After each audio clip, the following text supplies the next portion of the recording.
Hello everyone. The dev stream about upcoming Devil's Moon event just happened, and I will tell you everything that you need to know in this short summary video. The event starts the 14th of December until 15th of February the next year. Like other events, you need to collect points to unlock rewards. You get points by collecting soul traps on the maps, getting clues, finishing bosses, extracting the bounty, and in PvP by looting dead bodies. Soul traps are basically replacements for the snake dance as you remember in the last event, but they will be much more noticeable. Oh, and they can also explode, deal damage, and they glow red if someone is close, same as the red clues. There is one new thing that's called challenges, and it's basically rework summons, and those will give you event points as well for completing the challenges. Here comes the fun part, the pact system. Now it might be a bit more confusing, but I'll try to explain it as simple as I can. So there is a free pact, aka factions. You can choose only one of those factions for each hunter, so you can try different factions for each hunters. You are not stuck with one faction until the end of the event, you can choose for each hunter. Each of those factions will basically offer you game-changing traits. So how do you get the game-changing traits? Well, that's where the pledge marks come into the play. Each hunter can have up to 4 pledge marks, but in one game you can get up to 3 pledge marks. You get 1 pledge mark for you and all of your teammates by getting at least 35 event points in one game. By banishing the boss you get 1 pledge mark, and by looting your first hunter in the game you get 1 pledge mark. So if you get all those 3, you cannot get more that game. To use those pledge marks, you need to choose your faction first. You do that in game by visiting a supply point, which has a new free boxes there. Each box represents each faction. Each faction has 2 new special traits and a boosted trait that I'm gonna talk about later. So in order to make the first special trait work for each faction, you need to have at least 1 pledge mark. To have the second special trait work, you need to have 4 pledge marks, which is the maximum. So, you'll be required to play at least 2 games if you wanna get the 4 pledge marks and the other trait for the faction. If you choose the faction, you'll instantly get a trait as long as you have the pledge marks. But once you choose, you can't switch or combine those factions for the hunter anymore. But you can combine it with your teammates, because their hunters can choose whatever they want as well. So what are those special traits? As I mentioned, each faction has 2 special new traits, plus 1 boosted trait. So the first faction is called Infernal. For 1 pledge mark, you'll get the trait called Fire Eater, which instantly restores your burned health chunk once it burns away. But for each health chunk, you also consume 1 pledge mark. The other trait activates for 4 pledge marks, and it basically makes you immune to fire, even when you downed. You'll be slowly losing HP, but you will never catch fire. You can see that in the video. And the boosted trait for Infernal faction is Soul Skin. It increases regeneration of partial burned health chunks, so you'll be able to do a lot of plays in the fire. The next faction is called Lunar.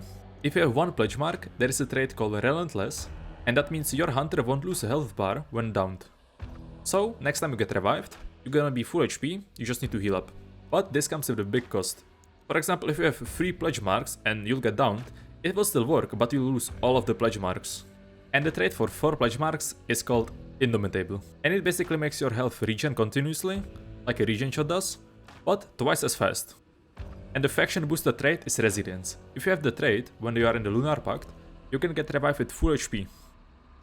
And the next pact is Grounded, and this one is mostly for solo players. So if you are in this faction and you have at least 1 pledge mark, you can cheat death. This means you won't lose your hunter if you fully die, however, you'll lose your loadout and the health chunks as well, so you'll need to rebuy everything. If you have 4 pledge marks, monsters can't see you, but they will still aggro. Obviously, this doesn't work on bosses.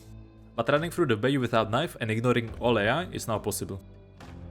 And the faction specific trait is Necromancer. This one is probably the biggest game changer. It works only for solo players, and you can actually revive yourself as a solo. If you go down, you can use it after 5 seconds and use it as many times as you want until you run out of the health bars. Okay, I hope you understand the factions and the pact system, and if you have any questions, ask in comments, I'll reply to every single one. Next thing that I wanna cover is the Wildfire that you saw in the trailer. Well, this one will not be in the game since day 1. The devs wanted to release it during the event, and we don't know when that's happening yet.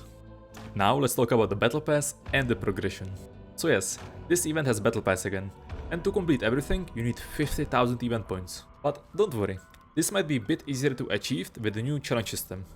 So, this new challenge system gives you 4 different challenges and they give you stars. For those stars, if you reach 30 stars, you'll get in total 25 blood bonds and 6,400 event points. Those challenges reset every week, so if the event is lasting 2 months, you can get just 50k points with the challenge system not including the event points you get in-game. Also, there is a reshuffle option which works only once per day. And obviously, during this progression, there is many new skins, legendary hunters, and new weapon charms. You can also buy skins from the previous events if you like to for Bloodbones in the store. But mainly there is new weapons and new ammo types. New weapons like Krag Johnson, a long ammo rifle, Lemad Carbine, which is basically a Lemad pistol on steroids, Martini Iron Sight with big magazine on the side, and Sentinel Trauma, which does high blunt damage with the stock. The new ammo type for bomb lance is steel ammo, which is basically a silent shotgun. It has approximately the same range, but can penetrate. And also Dragon's Breath ammo, which also has the same stats as Dragon's Breath shotguns. On top of that, Springfield gets poison ammo, and Pacts get also poison and FMG ammo. That's probably everything you need to know. There is some small details like reduced prices for the boosters. There is gonna be a new global booster, which is gonna boost everyone's point at certain time. Crytek chooses when, we don't know. And also, you can buy the entire Battle Pass if you have enough money. Again, if you have any questions, feel free to ask. And I would like to invite you to my Twitch tomorrow, where I'm gonna be playing all the new weapons, all the new ammo types and everything. So, have a nice rest of your day.